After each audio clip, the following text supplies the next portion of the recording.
আজ আপনাদের দেখাবো শত বছরের পুরনো রাজারাম মন্দির। আমরা যাচ্ছি কালিয়া রাজারামের মন্দিরের কাছে এবং আপনাদেরও দেখাবো কালিয়া রাজারাম মন্দির। যারা দূর দূরান্ত থেকে খালিয়ায় আসবেন এবং খালিয়ার সৌন্দর্য উপভোগ করবেন, তাদের জন্য আজকে দেখাতে চলেছি যে আমাদের যে খালিয়া রাজারাম রাজা ছিল, তার একটা মন্দির আছে এখন। সেই মন্দিরে আমরা আপনাদের দেখাবো। খালিয়ার রাজারাম মন্দির 400 বছরের ইতিহাস ও অজানা রহস্য।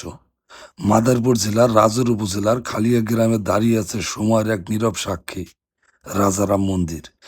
অনেকেই একে জোড়া বাংলা মন্দির নামেও চেনেন।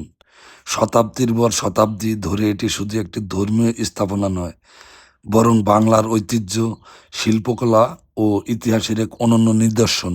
ঐতিহাসিকদের মতে খালিয়ার জমিদার রাজারাম রায় চৌধুরী 1700 শতকে এই মন্দির নির্মাণ করেন, তবে এর সঠিক নির্মাণ সাল আজও নিশ্চিতভাবে জানা যায়নি। এ কারণেই মন্দিরটিকে ঘিরে নানা আলোচনা ও কৌতূহল রয়েছে।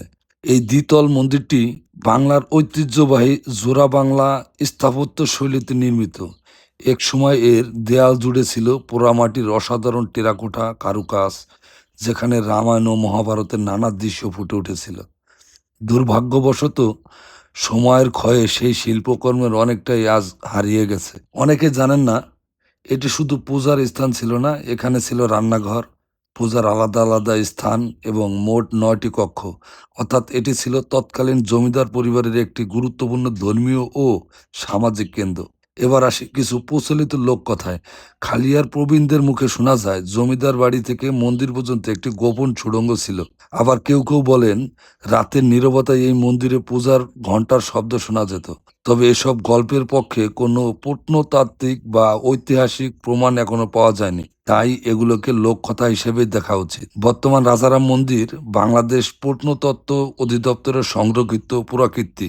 তবু সময়ের ক্ষয়, প্রাকৃতিক দুর্যোগ এবং অবহেলার কারণে এর অনেক অংশ নষ্ট হয়ে গেছে।